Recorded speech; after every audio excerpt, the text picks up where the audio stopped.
Hello everyone, welcome back to the channel. Today in this video I'll show you guys how can you change your email on Facebook. So if that's what you want to do, follow up with me.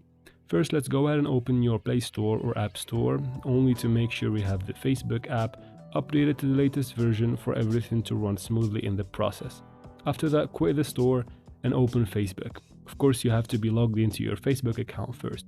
Then tap on the three lines in the bottom right corner or the top right corner, depending on your device.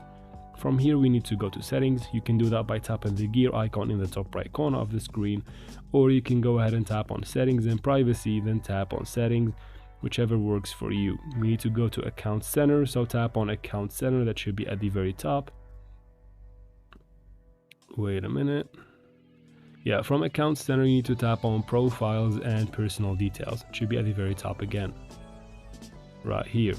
Here you'll find your contact info, basically under personal details. To change your email, you need to tap on contact info. It will take you to this screen.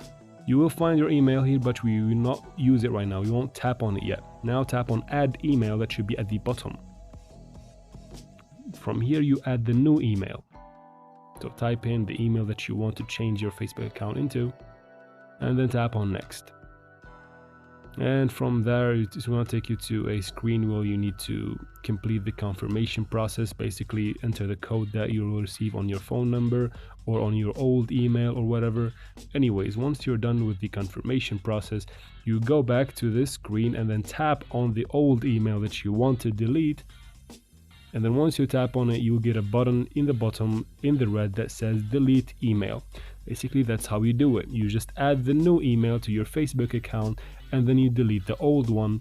And like that, you can change your email on Facebook. Of course, you need to complete the confirmation that comes with a code that will be sent to your number or email.